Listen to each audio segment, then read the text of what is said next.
become as systemic as possible in determining what your setup is. So the more it can be reduced to logic, the better, and the tighter. And then you need to stick to the system as systemically as possible as well, which most people are incapable of with emotions. Every night I dream of freedom, and then I open my eyes and I'm in the same familiar jail cell. I take a few minutes to swallow my disappointment and begin my morning push-ups. Maybe tomorrow I'll wake up somewhere else. I've not lost hope. This is important, especially if you are at home and you're not yet as successful as you want to be, if you don't have your life in exactly the place you want it, if you still feel trapped, whether it's financially or some other way. You wake up and you must be dreaming of freedom, but when your eyes open, after the disappointment, swallow the disappointment, take a minute and look around you and say, I deserve more than this. But then, what's the important point? You must begin to work instantly. I did not miss a single day of training in that jail cell. I didn't sit and say, I'm too depressed, I'm too sad, it's too cold in this freezing cell, I didn't eat enough because it's Ramadan. No excuses. Every single day we trained, we woke up disappointed, we swallowed the disappointment, and we got to training every single day. If we could train in a freezing cold jail cell in Romania, the cockroaches all around us, with no idea when we're going to be allowed freedom once again, you can train in a nice gym, air-conditioned gym in California. What is your excuse? If you imagine something truly and fully, if you truly, completely imagine it, to a degree, your body will react to it. Let me give you an example. If you truly imagined yourself at war, day after day, you imagined yourself under attack, defeating the Matrix agents, you're top G, you're walking through life, the agents are coming, you're doing Aikido, and you're destroying them, and you're the most powerful man in the world. If you truly imagined that and felt it in your mind to the point where you thought you were there and you felt it in your body, I would guarantee you, after X amount of time, you would have a higher testosterone level and your muscles would be stronger than if you didn't. I will guarantee you that. So first things first, you need to be worthy of respect. And you're going to be worthy of respect through having things which are difficult to acquire. So first things first, the basic things, you need to be very focused on trying to make money, because people listen to you when you have money. They just do.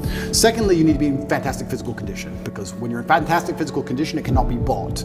It must be earned, and people know that. If someone walked in to sell me something and they were obese, I would not trust them the same as if they were in fantastic physical shape, because I'd say, I don't think you have dedication and heart. There's something about you that I just wouldn't trust you the same.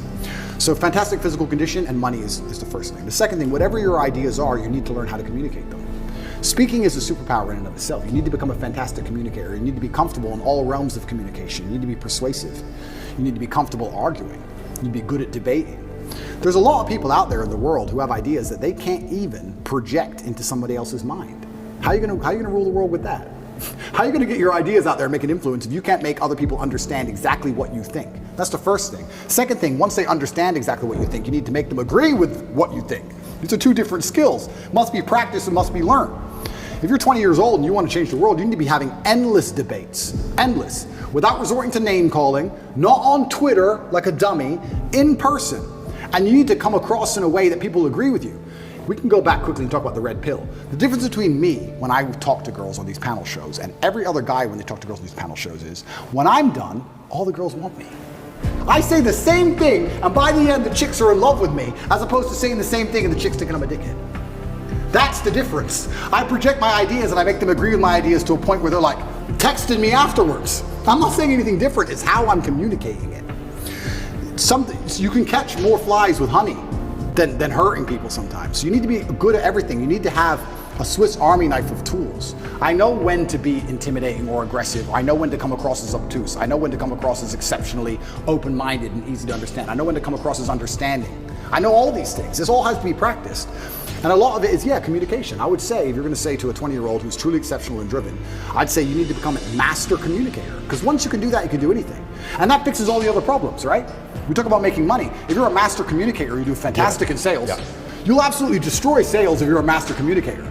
Being a good salesman is not necessarily being a liar. It's not being a trickster. It's just understanding what's going to make the person believe and understand what you say. And that's where all this master communication comes in. And it's so many subtle little things. Not many people know this, but I used to sell windows. Nobody wants glass and plastic. They already have windows. So you gotta find a way to sell them these windows. How do you do that? If I walked in and said, would you like new windows? And they essentially said, no, we don't need new windows. Our windows look fine. I would say, but what about the security aspect? While looking at their 3-year-old child.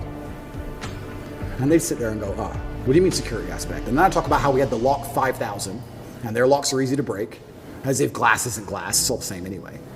And you'd end up selling the windows. You have to find the triggers in people.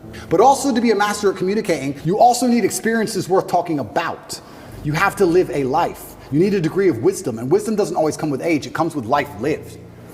I had a guy message me, this is a long time ago when I used to reply to my own emails, too big.